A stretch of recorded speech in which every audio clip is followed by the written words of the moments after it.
Hello everyone, welcome to the Hope Package. In today's lesson, we will focus on the emotional ability resource of happiness. What is happiness? It is that butterfly that flies away when you chase it. However, when you do certain things in a day-to-day manner, happiness tends to come and rest on your shoulder. So, are there 12 simple techniques by which we can create happiness? Yes, this has been my experience in my decade of being a therapist, that when people take small concrete steps on a daily basis, they do manage to experience happiness in a concrete everyday way. So what is it that you can do? Firstly, eat well. Yes, you heard me right. We need adequate nutrition because if we are constantly hungry, our brain does not let us think good thoughts. The brain feels deprived and gives us a signal that all is not well with our world.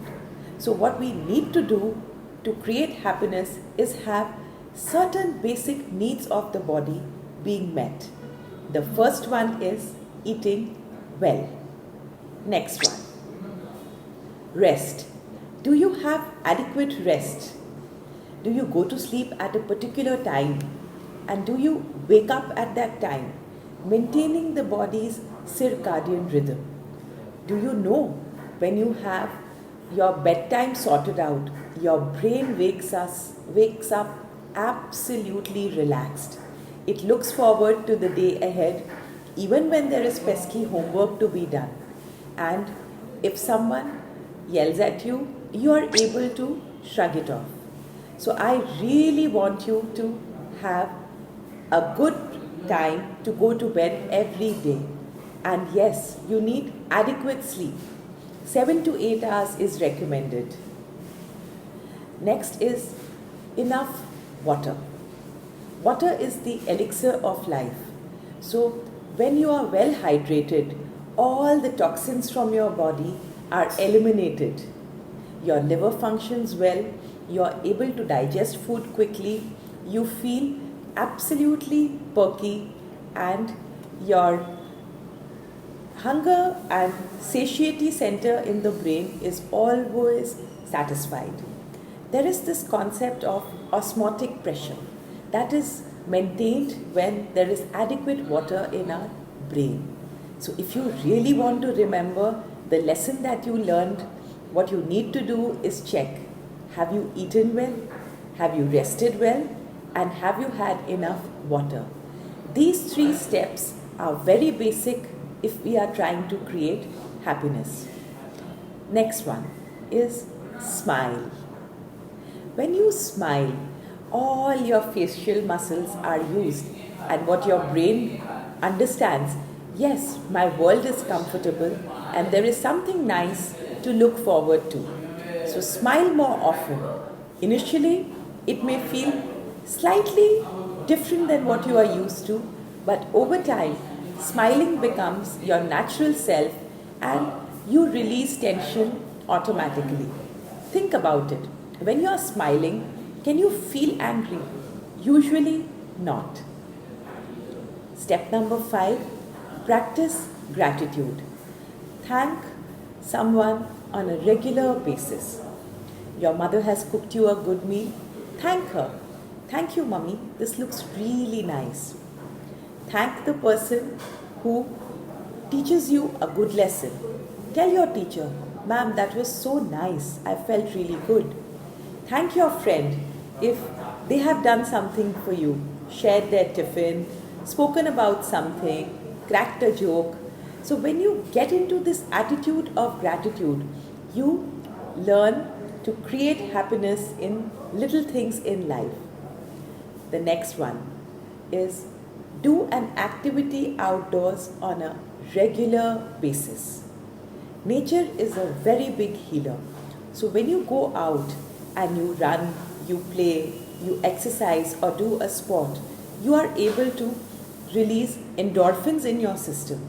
So you feel less pain, whether it's physical or psychological, about some anxiety that you are carrying inside you, and you are much calmer and you are completely full of joy and verve.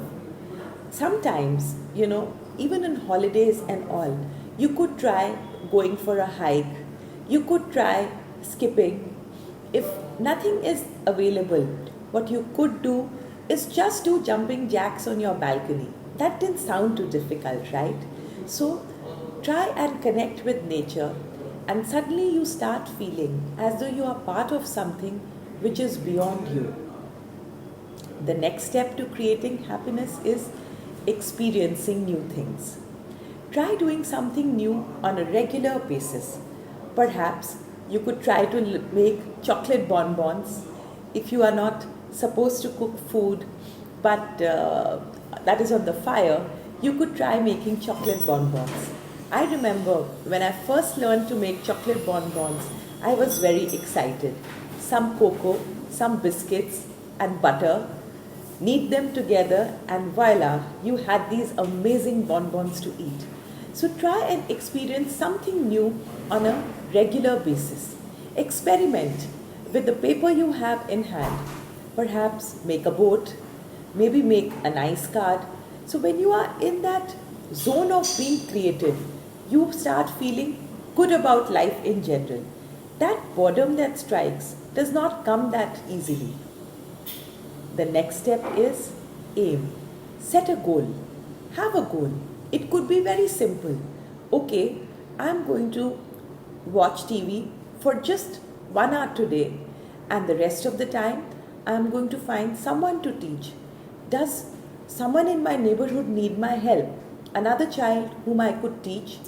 Does my mother need help in the kitchen, or while doing up her accounts, or while doing something on the computer?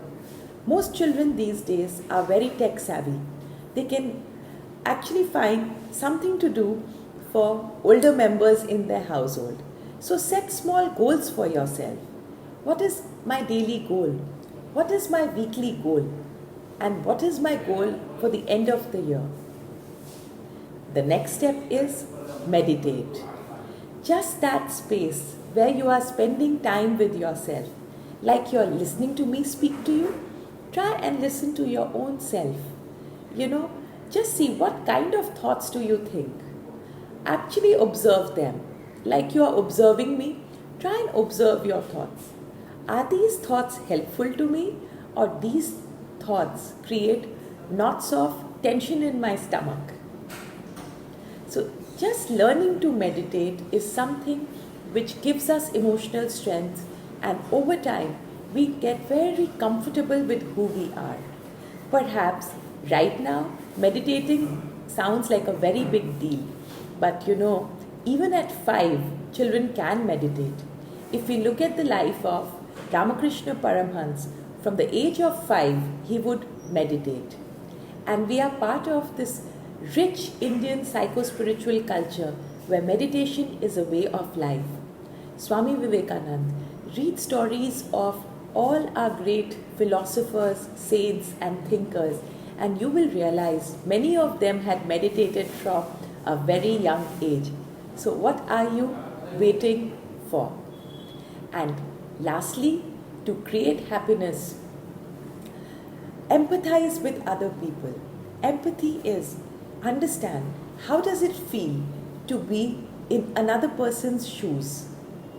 That beggar boy on the street, how would you feel if that was your reality? Somebody lost his or her temper on you. Was something happening? Were they well fed? Were they worried about something? So when you start walking in another's shoes, you are able to not take things personally. You also realize that there are multiple truths and people face situations in different manners. So this was my 11-step guide to creating happiness. So what is the last one you are going to ask me? I would say help another. Do some form of charity on a regular basis. Don't just do charity because it will look good on your college application. Do charity to experience the joy of giving. So, I hope you enjoyed the lesson, and let's create happiness together.